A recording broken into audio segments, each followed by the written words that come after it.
Hello everyone, let's take a look at our next problem. An ellipse is cut out of a circle with radius a. The major axis of the ellipse coincides with the diameter of the circle, and the minor axis has length 2b. Prove that the area of the remaining part of the circle is the same as the area of an ellipse with semi-axes a and a minus b. Okay, let's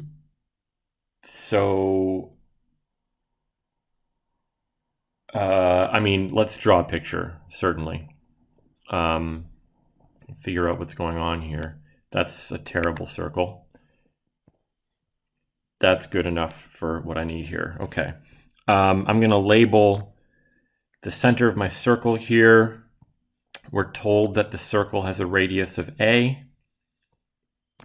In fact, we can even just think of the center of the circle as being the origin. So this point is a0, and we have an opposite point here, negative a0. We're told that the major axis of the ellipse coincides with this diameter that connects these 2 points. And so I'm going to draw an ellipse in here perfectly accurately. Actually, that's not so bad.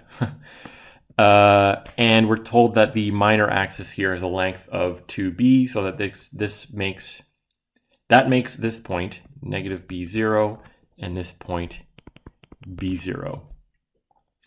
And we're asked about, okay, so this ellipse is cut out of the circle, and we're asked about the remaining part of the circle. Well, okay, so we just really need to understand how the area of this ellipse works. So the area of the circle is equal to pi a squared, and the area of the ellipse is equal to pi, I believe it's just pi ab. And the way you can see that, one way to see that is if I start with a circle and then just shrink the vertical dimension inwards until I get the ellipse, the area is going to change proportional to basically the ratio b over a. So if I have the starting circle, which has an area that I know, and if I multiply by b over a, that'll give me the area of the ellipse, which is exactly what I get here.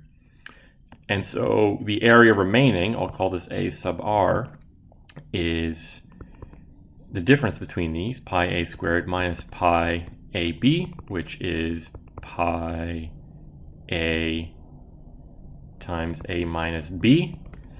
And this is the area of an ellipse with major axis a and minor axis a minus b. It's the exact same formula as this, except we've replaced b with a minus b. So this is equal to area of, I'll call it E prime, where E prime is an ellipse with these two axes lengths. And I believe that's exactly what we're asked, yeah. Prove that the area of the remaining part of the circle is the same as the area of an ellipse with semi-axes a and a minus b. Yeah, so that's it. This really just came down to understanding, to knowing what the area of the ellipse is.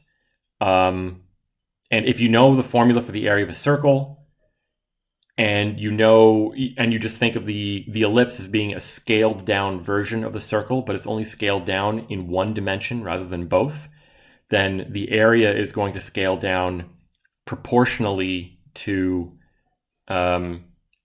essentially the linear scaling factor in getting the ellipse.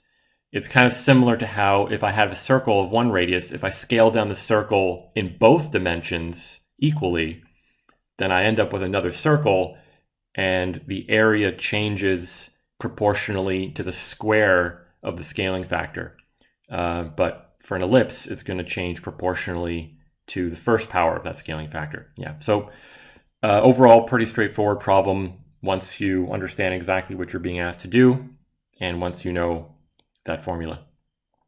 Thanks for watching.